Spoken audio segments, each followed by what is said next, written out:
Vamos retornando, galerinha, vamos retornando para a nossa última aula, né? Última aula de análise lógica, viu? Vocês ainda terão outras aulas ainda no dia de hoje. Então, turma, essa última aula agora será totalmente dedicada para o nosso projeto, tá bom? Então, se você já se organizou, né? Já teve o tempinho aí para você se organizar, converse com o seu professor mediador. Eu já deixei aí para vocês o modelo do projeto que vocês devem seguir. E agora, pessoal, se você ainda tem alguma dúvida, fica ligado nessas dicas que eu estou passando para vocês. Eu já expliquei o passo a passo da função soma, tá? Já dei aí todos os bizus para vocês da função soma. Agora eu vou explicar as outras funções também. Então, se organizem, fiquem atentos. E caso vocês tenham alguma dúvida, coloquem no YouTube. Quem estiver assistindo pelo YouTube, coloquem no IPTV, tá? Não deixem só o pessoal de Taueira aqui respondendo tudo, não. O pessoal de Taueira aqui tá... Ninguém segura eles, estão respondendo tudo, tudo, tudo.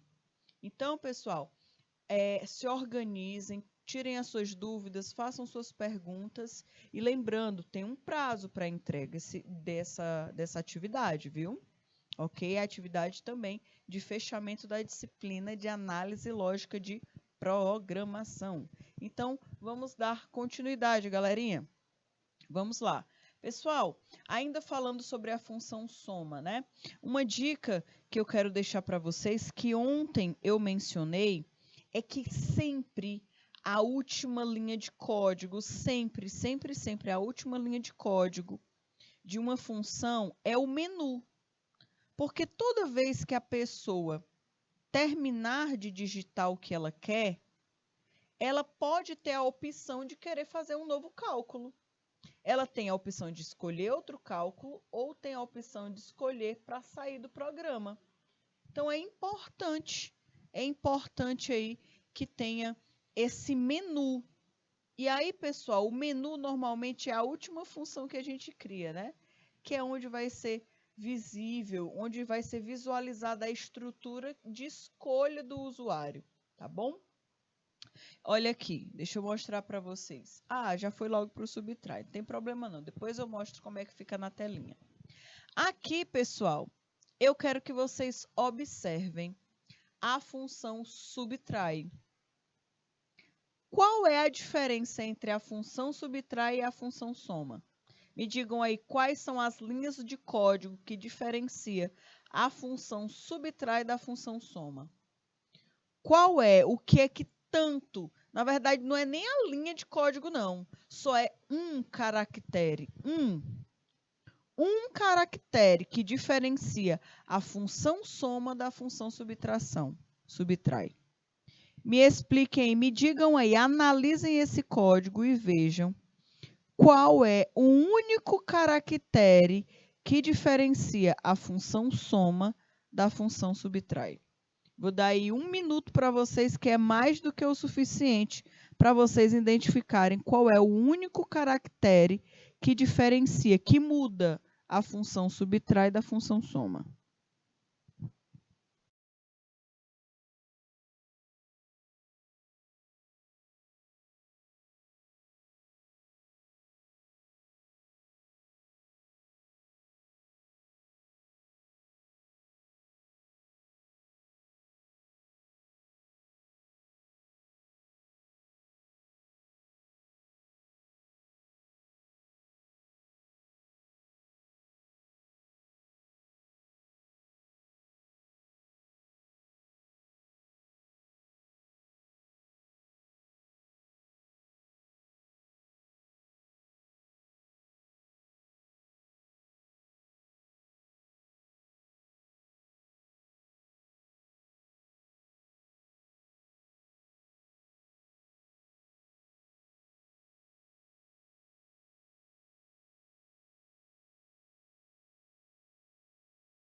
Pronto, galerinha, pronto.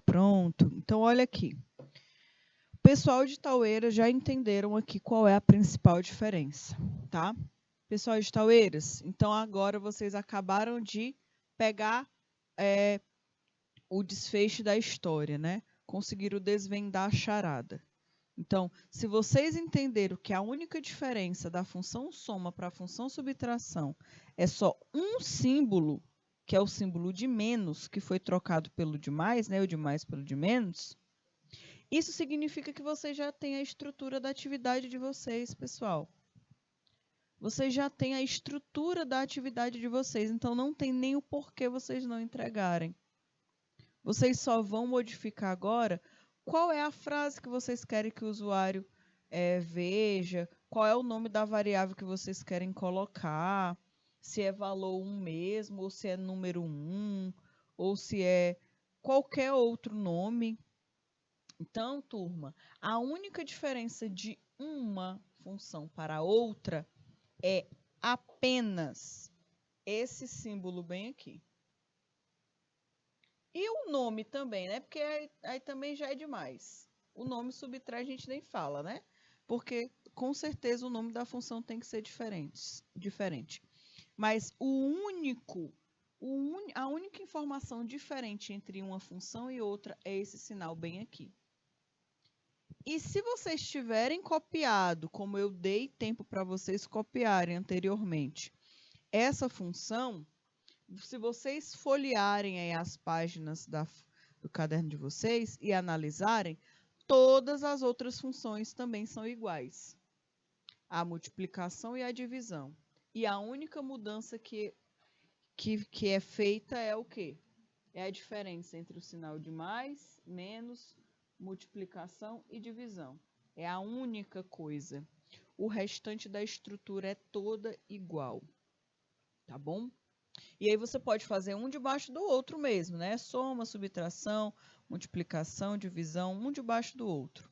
Lembrando que essas estruturas, elas são feitas depois da declaração da biblioteca e antes da função men, tá certo?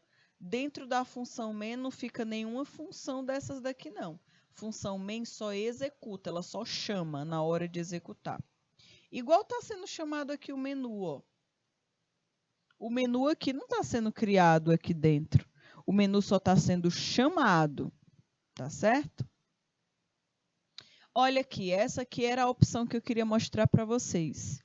Então, vocês vão ter aí a possibilidade de criar o menu de vocês, do jeito que vocês acharem melhor. Eu dei um tema para vocês, eu dei uma opção e dei aí, no caso, o exemplo dessa calculadora que estou mostrando para vocês, passo a passo. Porém, vocês podem escolher o menu do jeito que vocês acharem melhor. O número, a sequência, os nomes, né, as perguntas, a orientação para o usuário. Ao invés de colocar só lá em cima, selecione uma operação matemática, você pode colocar uma frase de boas-vindas, né? Sejam bem-vindos à calculadora automática. Vocês podem escrever um texto para o usuário, para orientar o usuário a utilizar melhor o programa. Tudo pode ser feito, pessoal. Isso aqui é o menu. Toda vez que o usuário terminar de utilizar o programa, vai aparecer novamente esse menu para ele. Então, enquanto, né, ele não clicar no 5, que é o sair, toda vez ele vai puxar novamente esse menu para o usuário escolher qual é a operação matemática que ele quer realizar, soma, subtração, divisão ou multiplicação, tá certo? E aqui embaixo, em operação, vai aparecer o nome, né? Operação. Eu sei o que é que significa essa operação. Eu sei o que é que o programa espera de retorno dessa operação. Eu sei que ele queria que eu escolhesse 1, 2, 3, 4 ou 5. Mas será que o usuário iria entender só com essa palavra operação que era que ele tinha que escrever? Às vezes nem tudo está tão claro, tá? Vocês sabem porque vocês já viram. Agora imaginem uma pessoa que não está estudando esse programa, que não está estudando essa linha de código, e ela se depara com isso aqui. Será que ela vai entender que é para colocar o número ou é para colocar o nome da operação? E aí? Se ela colocar o nome da operação, a gente sabe que não vai funcionar, porque o menu só identifica os números, certo? Então, quando vocês forem colocar no exemplo de vocês essa operação, façam uma orientação para o usuário. Digite o número correspondente à operação matemática que deseja, por exemplo. É uma forma mais adequada para se orientar o usuário. E não só a palavra operação. Operação de quê? Qual? É o número? É a palavra? Utiliza só o número ou tem também esse tracinho, né? Então, a gente tem que ter atenção com relação às informações, porque o usuário não entende nada. O usuário não entende nada. E tudo que você imaginar que o usuário vai fazer de errado na hora de executar um programa, ele vai executar. Então, quanto mais informações você passa para ele não errar, é melhor, para não dar bug aí no teu software. Porque só o que acontece, né? Só o que acontece nos softwares é o usuário não colocar a informação do jeito que o programador espera. E é culpa de quem? Não é do usuário, a culpa é do programador, que não fez perguntas corretas e que não deu orientação correta de uso do software, certo? Então, pessoal, tenham atenção na hora de fazer as perguntas corretas para orientar o usuário. E aí eu tenho a função divide. A função divide, como todas as outras que eu já mostrei para vocês, ela é extremamente igual. Tem as mesmas variáveis, o mesmo nome das variáveis, são do mesmo tipo, tem a mesma estrutura, primeiro pede o primeiro valor, o segundo valor, depois coloca a operação result é igual a valor 1 dividido por valor 2, mostra depois como printar na tela, dá um system pause, dá um system CLS, que é para limpar a tela, e aí depois chama o menu, sempre nessa mesma sequência.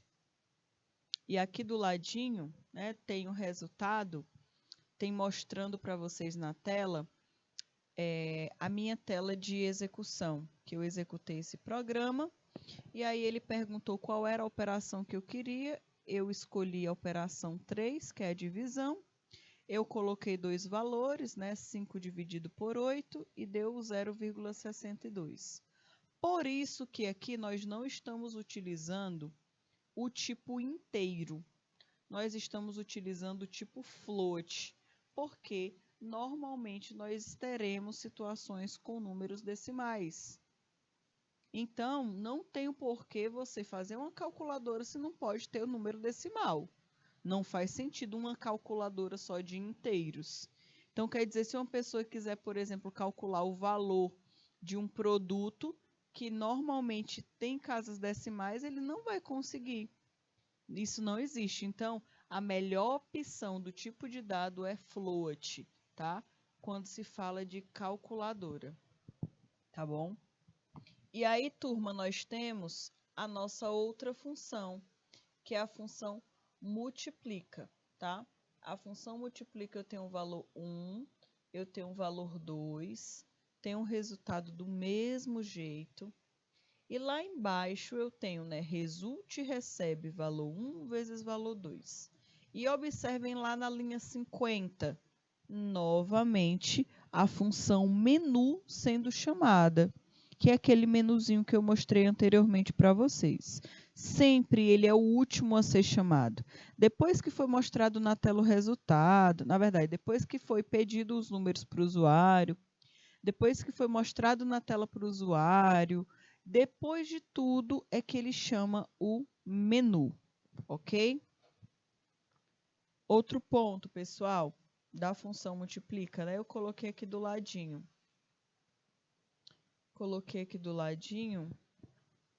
eu acho que essa operação aqui não deu muito certo, né? Eu pedi, por exemplo, para... Ah, é porque eu coloquei subtração, né? Eu coloquei aqui o resultado da subtração na função multiplicação, mas da mesma forma acontece corretamente. É só porque eu escolhi a operação 2 e a operação 2 é subtração, aí 5 menos 5 é 0, tá? Mas o programa está funcionando corretamente. Então, se você quisesse escolher a multiplicação, era só escolher a operação de número 4. E aí ele conseguiria fazer a multiplicação desses dois números, tá certo? E aqui, pessoal, nós temos a última função que é criada. Pode ser a primeira, não importa a sequência não, viu? A sequência da função pode ser qualquer uma. Quem vai determinar quem é chamado, primeiro, segundo, terceiro, é o programa, é a função main, a função principal, tá? Então, aqui, turma, lá no início da nossa função menu, nós temos um printf dando boas-vindas, né? Bem-vindo à calculadora em C. E, posteriormente, nós temos a estrutura de escolha do nosso menu. Lembrando que para você ter essa organizaçãozinha aqui, essa tabulação direitinha, linda e maravilhosa, né? Ó, com esse espaçamento aqui, você precisa utilizar esse barra T, tá bom? O barra T antes da informação. E igual está sendo mostrado aí na tela. Ele vai organizar para todo mundo começar exatamente na mesma posição. É muito legal, fica muito mais organizado, tá? E aí, lembrando, barra N. Não esqueçam do barra N não para quebrar a linha, viu? Porque o barra N é que joga a próxima informação para outra linha de código. Porque senão vai ficar todo mundo escrito na mesma linha, tá? Então, também ter atenção com relação a isso.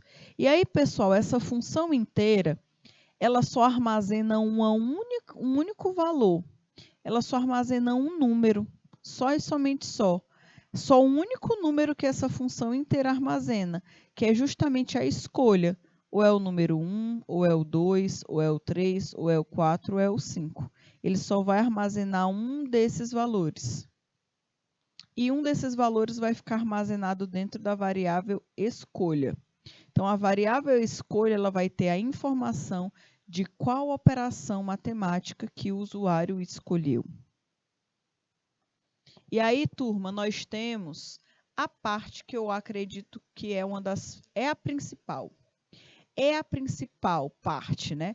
Porque é essa estrutura, switch e case, que permite que o sistema de menu ele seja criado. Toda vez que você for criar um sistema de menu na linguagem C, você utiliza essa instrução aqui. Switch e case, tá? Quando eu falo case 1, eu estou falando opção 1. Case 2, eu estou falando, olha, eu estou criando a opção 2 do menu. Case 3, eu estou criando a opção 3 do menu. Então, quando você digita o número 1, ele entende automaticamente que você está querendo o que tem aqui dentro de case 1. E olha quem é que está dentro de case 1. Está sendo chamado a função soma. Quando eu escrevo case 3, por exemplo, né? Quando lá na função eu digito o número 3, ele vai diretamente para esse case 3, bem aqui. E olha quem é que está aqui dentro. A função divide. Então, ele está chamando a função divide. Aí, nesse caso, ele volta lá e vai lá na função divide e executa tudo que está escrito aqui. Aí, depois, ele volta para quem? Para menu. Aí, ele vai lá para o menu. Para a função menu. Aí, ele executa isso aqui de novo. Você escolheu, aí ele vem para cá. Você escolheu mais uma vez e ele repete tudo de novo. Então, essa instrução aqui é que define quando que você vai escolher um número, né? E para onde esse número vai. Aí aqui, pessoal, no case 5. No case 5, que é na opção 5, eu quero que vocês tenham aí uma atenção, certo? No case 5, o objetivo dessa escolha é que o programa saia. É que o programa saia e feche, tá bom? Então, para que isso aconteça, nós temos essas 3 instruções. Essa instrução aqui vai mostrar na tela a palavra finalizando. Essa instrução aqui vai fazer com que o programa feche e o break dá uma pausa, tá bom? Termina a função 5, tá? Então, esse system exit aqui é o que vai fazer com que o programa feche. E aí ele não volta mais para aquele menu. Tá vendo que não tem aqui chamando mais a função menu? Não tem mais. Por quê? Porque a função, a operação case 5 é para acabar com tudo. Tá bom? E aqui, o mais legal é que foi feito ainda uma instrução, um passo a passo de definição de erros.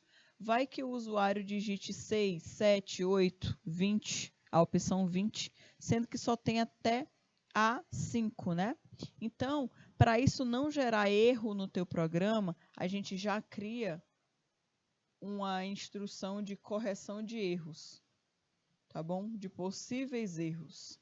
E essa daqui é muito legal, porque ele fala, olha, o comando que você digitou é inválido, não serve. Ele dá uma pausa, ele limpa a tela, aí ele chama o menu de novo. Fantástico isso aqui, tá? Então, com essas 6 estruturas, vocês conseguem criar a primeira calculadora de vocês. E aí, pessoal, se vocês quiserem depois mudar, eu não quero mais calculadora. Agora eu quero criar um sistema de cadastro. Dá para fazer do mesmo jeito, né? Cadastro de cliente, né? Digite o seu nome, digite o seu sobrenome, digite a sua idade, digite o seu endereço. E aí, na outra função, você informa os dados para o cliente. Também dá super certo, tá bom? Aí você pode, né? Abaixo, analise o menu. Aí tem primeira opção do menu, né? Hot dog. Segunda opção do menu, pizza. Terceira opção do menu, bolo de chocolate. Tô falando de comida, né? Porque vocês sabem, eu gosto. Os exemplos aí mais legais são os exemplos de comida. E aí, galerinha, é importante que vocês tenham atenção nas estruturas de escolha, tá? Essas escolhas, elas são importantes. Então, depois, caso vocês queiram fazer até um outro tipo, quiserem se desafiar, falar, professora, calculadora tá fácil, eu quero criar um outro código. Vocês podem criar e me enviem. Esse aí eu quero ver, né? Instruções diferentes eu quero ver, se vocês forem fazer algo diferente, tá? Porque o passo a passo da atividade eu já estou passando tudo para vocês. Vocês só precisam escrever o projeto, tá bom? É importante que vocês fiquem atentos com relação a isso. E aí, pessoal, aqui, né, nós temos aqui uma função principal. Aqui no caso, aqui no caso, pessoal, é ainda o mesmo programa, tá bom? Na função main, está sendo chamado o menu. Só e somente só, percebam. Naquela programação inteira, daquele programa inteiro, as únicas instruções que tem dentro do main é o menu, o system pause e o return 0. Tudo está relacionado a esse menu. Aí quando a gente chama esse menu, aí ele vai chamar o case, aí ele vai chamar o case 1, o case 2, o case 3, né? O case 4 e assim sucessivamente, tá certo? E aí, pessoal, mais uma vez, lembrando para vocês as instruções, a estrutura do projeto. E agora eu queria escutar de vocês. Quero saber se alguém tem alguma dúvida, se algum polo quer que eu repita alguma instrução, se vocês estão com alguma pergunta com relação ao projeto, se querem que eu explique novamente alguma coisa, ou se todo mundo já está sabendo, já até terminaram de fazer o projeto, né? Preciso que vocês me digam, tá bom? Vocês podem dar um retorno. Quem não quiser falar por aqui também pode falar no WhatsApp. Alguns alunos já conversaram no WhatsApp, eu vou dar o retorno, né? Prometo que até amanhã respondo todos que me mandaram mensagem. E aí, galerinha, é o seguinte: como fazer essa atividade final do nosso projeto de análise lógica de programação? Primeiro ponto que nós iremos fazer é pense no programa que você vai criar. Pense no programa que você vai criar e idealize o que você acredita que seria legal que tivesse nesse programa. Como é que eu pergunto para o usuário quais são os números? Como é que eu informo o usuário como ele deve escolher o menu? Quais são as variáveis que eu vou colocar? Qual é o nome da função que eu vou colocar? Tudo vocês podem ir pensando, tá? Pensando. E quando vocês forem pensar na estrutura do código, não pensem só na estrutura do código, não. Pensem também na problemática. Imaginem que um cliente entrou em contato com vocês. Ou imaginem que vocês são um cliente, né? E que vocês estão indo numa loja de softwares querendo comprar uma calculadora na linguagem C. Então, como você vai explicar essa problemática? Faça uma calculadora escrita na linguagem C, que recebe 2 parâmetros do tipo float, que possua um menu, que tenha 4 operações matemáticas, que ao escolher o número correspondente da função, o programa retornará o resultado da operação desejada. Isso é uma problemática. Isso é que deve ser escrito e deve ser mostrado, escrito no projeto, no local que tem solicitando assim, ó, crie a problemática a ser desenvolvida através da informática. Tá bom? Segundo, pessoal, segundo é crie seu fluxo de dados. Crie seu fluxo de dados, tá? Aqui, pessoal, está falando que nós precisamos criar o nosso fluxograma. O nosso fluxograma nada mais é do que o fluxo, como os dados irão entrar, ser processados e irão sair, tá bom? Então, aqui você precisa analisar com quem, né? Com quem a criaturinha, com quem a criaturinha vai contar para somar, subtrair, multiplicar ou dividir. Outro ponto, né? Outro ponto, pessoal, que é importante que vocês tenham bastante atenção, é que o projeto de vocês ele está organizado de uma forma para vocês pensarem em pequenos problemas e não no problema gigante. Talvez na cabeça de vocês o problema gigante seja criar um projeto de análise lógica de programação. Esse talvez seja o maior problema que talvez vocês estejam tendo agora, achando que estão, né, na cabeça de vocês. E se você fica nisso, você talvez tenha mais dificuldade. Agora, quando você olha para pequenos probleminhas, né, pequenos desafios, talvez para você seja mais fácil de resolvê-los individualmente, ou em grupo, ou em dupla. Então, se hoje você tem dificuldade em algum dos aspectos aí do projeto, converse com a sua dupla, pergunta se não tem outra parte que você possa fazer, mas é importante que todos participem, tá? E aí, pessoal, dividir essas partes do projeto em pequenas coisas é muito interessante, porque permite com que cada um de vocês fique com a estrutura do programa, né? Do projeto, que todos participem e aí que todos possam colocar o seu nomezinho como autor do projeto, tá? Quarta, né? Crie seu algoritmo em C. No quarto tópico está falando, crie seu algoritmo em C, mas toda essa estrutura aí já é a parte da criação. Aí, no analise no Crie Seu Algoritmo em C, está falando que você precisa escrever o passo a passo. Escrever o código, na verdade. Precisa do código nesse lugar. O código do programa, né? Com as bibliotecas, com a declaração de variável, declaração de constante, com tudo que tem direito precisa ser colocado aí nesse programa, tá bom? Nesse Crie Seu Algoritmo em C.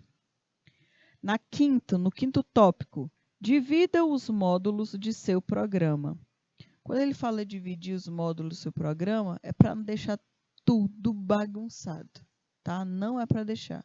A gente tem que olhar o código de vocês e tem que identificar que ali é uma função soma, a outra é a função subtração, a outra é a função divisão. Então, tem que ter muita atenção com relação à organização do projeto, tá bom?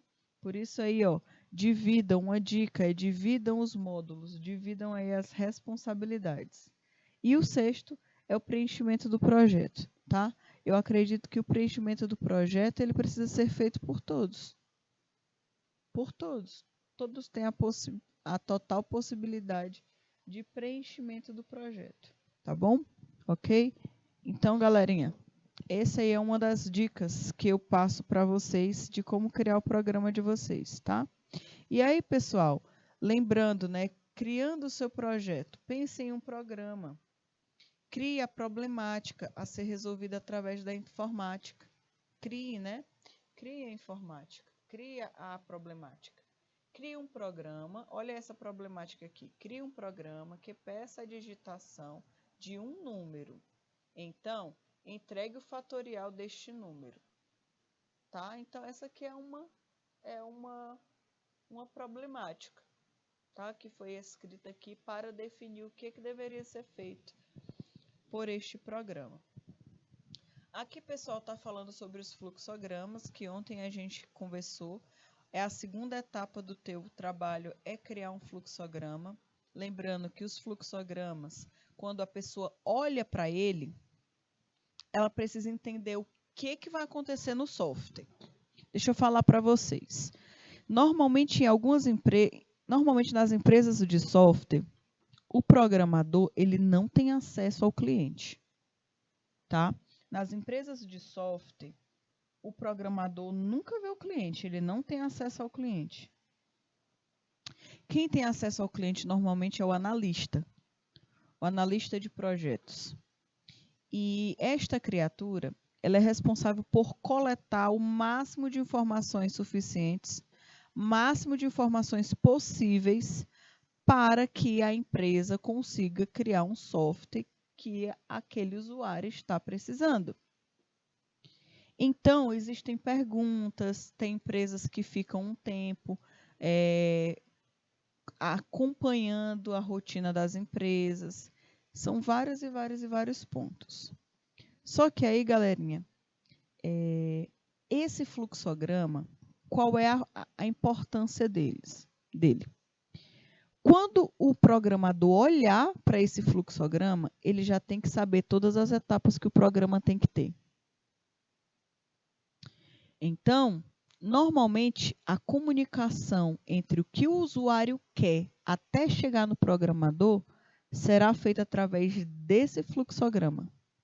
Então, ele tem um papel importantíssimo em qualquer projeto de software. O fluxograma, ele define como começa, como termina, quais são os tipos de dados, com quais dados você vai trabalhar, qual é o foco daquele projeto, a lógica de programação por trás de tudo, é justamente a parte do processamento, tá? A parte do processamento das informações. Então, galerinha, aqui nós temos a sequência de um fluxograma. Olha o início e o fim. Vejam aí, qual formato que é o início e o fim? Ele é todo quadrado, ele é meio arredondado. Olha aí, se vocês observarem, pessoal, o primeiro e o último, eles são extremamente iguais. Eles são iguais. Eles têm o mesmo formato. E aí, pessoal, No segundo de cima para baixo, que é o pedido do número fatorial, aqui no caso é uma instrução de pedidos, de solicitações mesmos, tá? Depois desse pedido de número fatorial, nós temos aí o processamento, tá? Chamada de função. Então, no nosso caso, nós vamos ter, no caso, 5, né? 5 instruções dessa, certo? E aí, galerinha, é importante que a gente tenha bastante atenção também nas setinhas. As setinhas nos dizem para qual direção o programa deve seguir, tá? Então, não adianta de muita coisa você fazer, por exemplo, um excelente código, você achar que está fazendo um excelente código e na hora, por exemplo, você terminou o seu código e você não fez nada que o seu usuário pediu.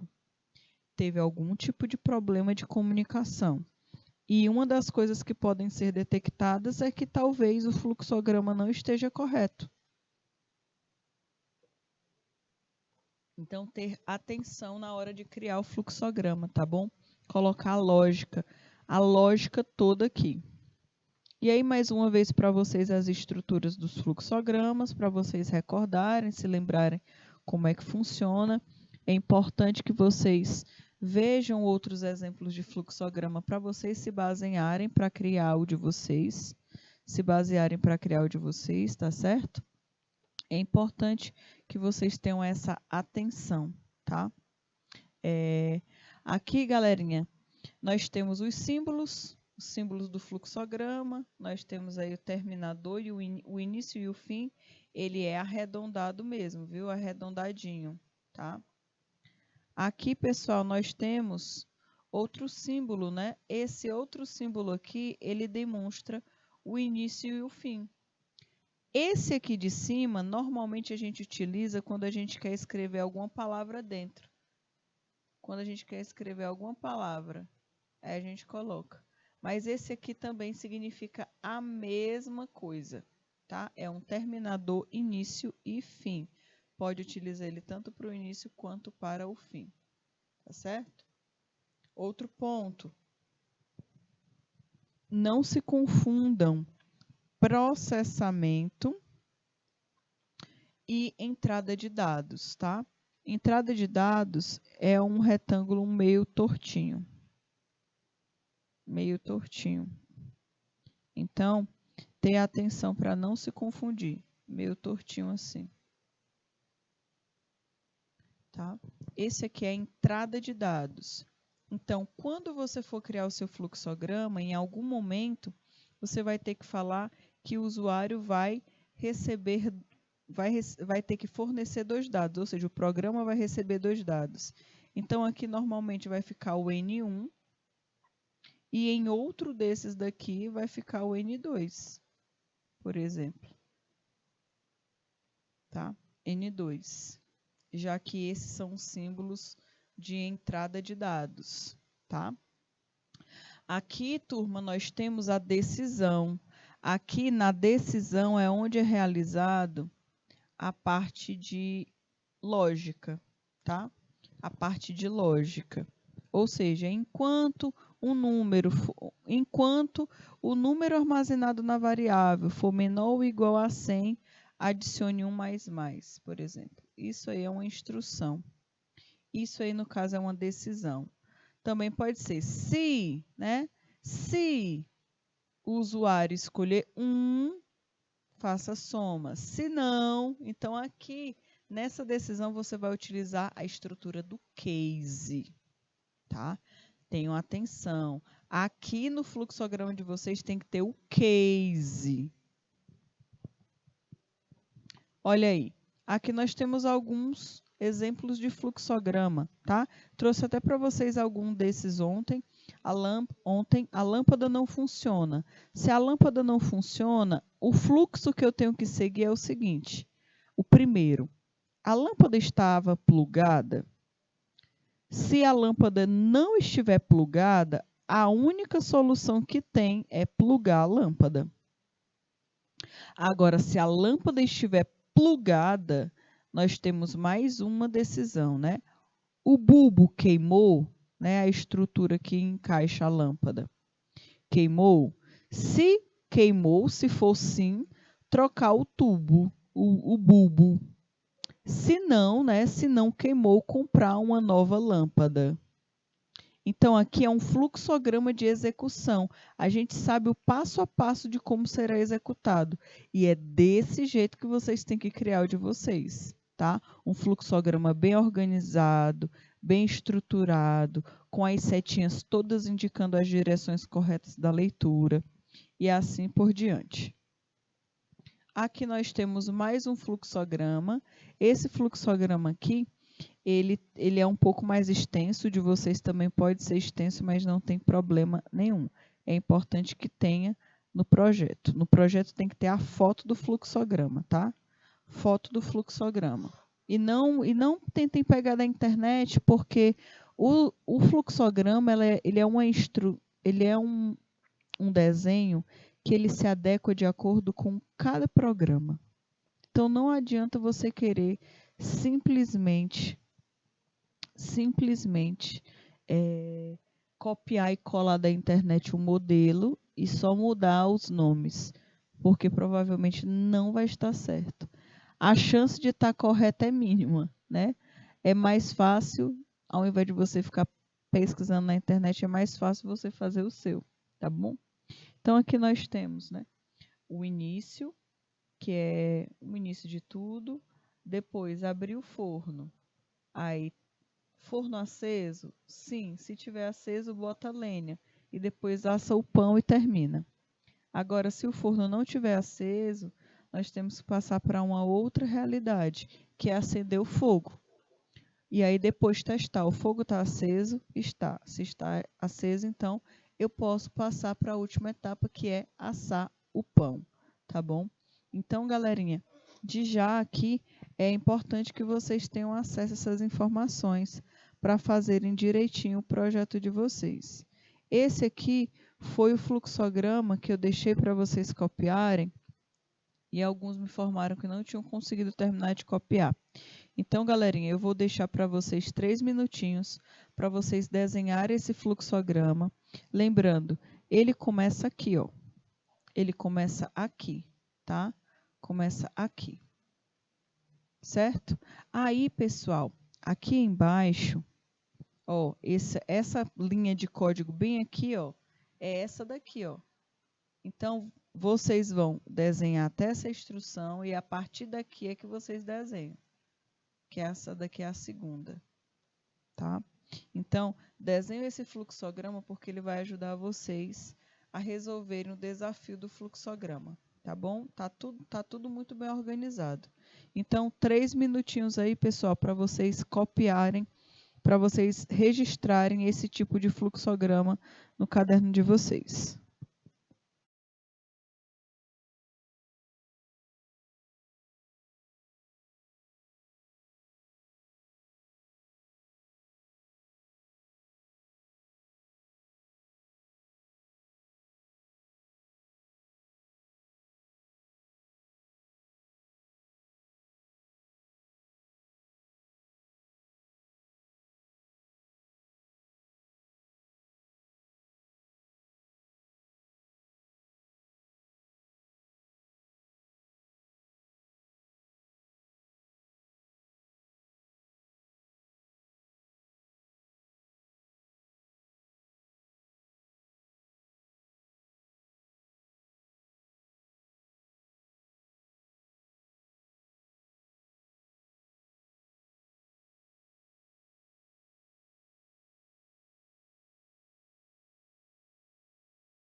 Pronto, pessoal, pronto. Então, galerinha, aqui nesse fluxograma, eu quero que vocês tenham bastante atenção nas estruturas de início. Aqui está sendo definido a variável, tá? Está sendo definido aqui qual é a condição. Se a condição for verdadeira, o que vai acontecer? Se a condição for falsa, o que vai acontecer? Tá? Então, aqui vocês devem fazer um fluxograma que siga a estrutura do código de vocês, tá bom?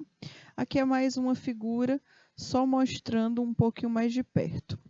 A terceira parte do projeto, pessoal, é analise o problema dividindo-os em mini problemas. Então, crie um programa que peça a digitação de um número. Então, entregue o fatorial desse número. Aqui, você vai escrever a problemática da sua atividade, tá? Que eu já mencionei com vocês qual seria a problemática, como vocês deveriam escrever. Aqui, crie em seu algoritmo C.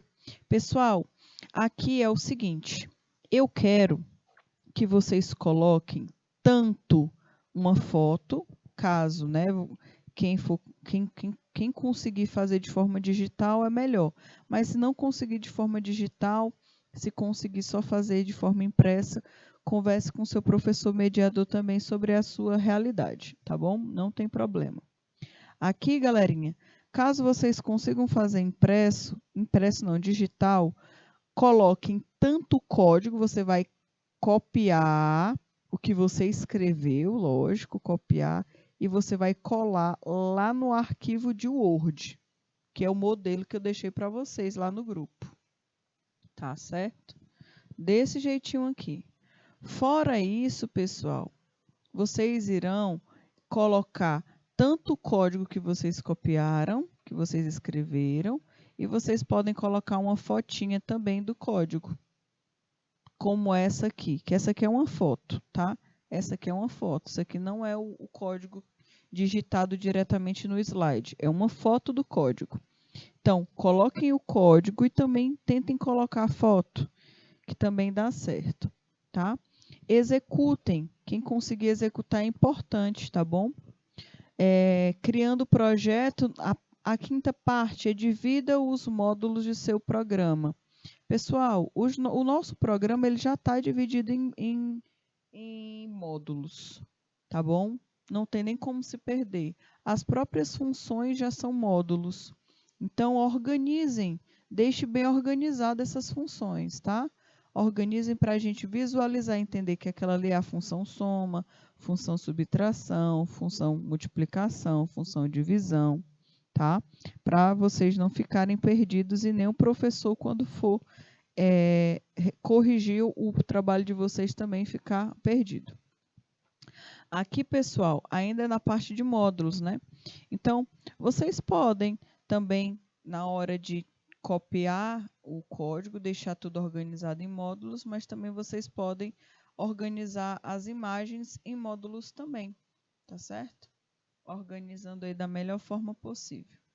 E aqui, turminha, é o modelo do projeto. Quero saber se alguém tem alguma dúvida com relação ao modelo desse projeto, né? Se alguém tem alguma pergunta. A capa, pessoal, não tem mistério. A capa é só editar as informações que estão sendo mostradas, tá bom? Se o trabalho é com 3 pessoas, coloque o nome completo das 3 pessoas. Se vai ser feito só por uma dupla, coloca o nome completo das 2 pessoas, tá bom? Coloquem aí o nome do professor mediador de vocês, do professor ministrante da disciplina. E aí, turma, na segunda página sempre é o cronograma. Aqui o cronograma é muito importante, porque é através desse cronograma que o professor mediador vai conseguir identificar quem fez o quê, tá certo? Aqui você vai ter que escrever exatamente. Se você fez de 5, se você fez as 5 funções, coloque, certo? Cada um tem o que fazer. Então, coloque a sua função, a sua participação do seu projeto aqui no cronograma. Você vai colocar a data que foi feito, o que foi feito e quem foi o autor, quem foi que fez, tá bom? Isso tudo aí no cronograma de execução, para a gente observar e olhar. Isso aqui não é só para avaliar vocês não, tá? É porque em todo projeto existe esse cronograma. Esse cronograma é importante para o analista acompanhar o rendimento da equipe e também que a empresa consiga dar um retorno para o cliente. Falar, olha, nós temos um cronograma. Segundo o cronograma que nós estamos seguindo, a entrega do seu software será feita no mês de outubro, no dia 15, por exemplo. Por quê? Porque você tem um cronograma. Nessa primeira semana vai ser feito o banco de dados, nessa segunda semana vai ser feito isso, nessa terceira semana vai ser feita essa outra parte do código. Então, esse cronograma aqui, ele existe, ele é feito sempre, né? Em todo projeto de software que se preze, tem que ter um cronograma para dizer qual é a primeira coisa que será desenvolvida, quem é o responsável, tem uma meta, tem um prazo, tanto de entrega, né? Quanto também de entrega para o usuário. Então, esse prazo tem que ser seguido. Aqui nós temos, né, o preenchimento do projeto. Aqui são as informações que terão na capa, que vocês irão encontrar para colocar na capa. Análise lógica de programação. Aqui você vai colocar o escopo do teu projeto, que no caso é calculadora automática em C. Aqui no caso, né, fatorial de um número, vocês vão colocar calculadora é automática em C, calculadora em C. Aqui você vai colocar o seu nome e o nome do seu colega, né, de trabalho, e aqui você vai colocar a data, mas é a data de entrega, a data que você está entregando. Se o prazo é até dia 29, mas você entregou dia 23, coloque na data que você entregou, dia 23, tá bom? Aqui tem a estrutura melhor, né, um pouquinho maior do cronograma de execução, tem que ter a data, tem que ter a descrição de alteração, tá? Escrevendo aí o que foi feito, o que foi desenvolvido, e nós temos aí o autor, tá bom? Do ladinho tem aí o autor, com o nome do participante que fez determinada parte do projeto, certo? Aqui nós temos os objetivos do projeto. Nos objetivos do projeto, galerinha, é importante que você fale, será necessária a criação de um programa, né? Que calculasse um número fatorial. Aqui é onde você vai colocar a descrição da sua problemática, viu? Aqui é exatamente o local correto para você colocar a descrição da sua problemática. Então, aqui que você vai escrever qual é o programa, como é que ele é feito, né? As instruções para o usuário ler e entender, tá bom? Então, é importante, galerinha, que vocês sigam esse passo a passo. Se seguir esse passo a passo, se pegar esse material da aula de ontem, da aula de hoje, não tem como errar, tá? Todo mundo vai conseguir fazer essa atividade, tá bom? E assim que vocês forem enviando para os professores mediadores, os professores mediadores também vão me comunicando para que eu possa também ter acesso ao material de vocês. Outro ponto, né, do escopo do projeto. O programa foi escrito na linguagem C. Este programa, este algoritmo usou o comando de linguagem, né, constante de suas bibliotecas, foi usado uma função de arquivo próprio, definida aí pelo desenvolvimento de software, e aí o esquema do fluxograma. Esse escopo do produto é um resumo do produto. Você vai escrever um resuminho da calculadora, você vai escrever um resuminho do qual foi a linguagem que foi criada, qual foi o programa que você utilizou para criar, o que é que a calculadora faz, quais são as operações que ela realiza, o que o usuário precisa fornecer para a calculadora funcionar. Você pode até colocar alguns pontos que precisam ser melhorados na calculadora aqui, ou até no próximo. Na verdade, não aqui. Vocês não colocam os pontos para serem melhorados aqui, não. Os pontos para serem melhorados, você coloca na próxima, tá? Que é justamente a parte de possibilidades futuras. Aqui nas possibilidades futuras, você vai colocar que foi que você observou que pode ser melhorado no teu projeto, tá certo? Galerinha, nós estamos finalizando a nossa aula por aqui. Caso vocês tenham alguma dúvida, alguma pergunta, na hora de criarem o projeto de vocês, podem entrar em contato comigo, tá certo? Tenham um ótimo final de semana, fiquem com Deus e até a próxima aula, galerinha, tá bom? E aí na próxima aula a gente vai conversar mais sobre esses assuntos, a gente vai discutir sobre as dúvidas, caso vocês tenham, e aí eu vou estar à disposição de vocês. Beijo, beijo, tchau, tchau.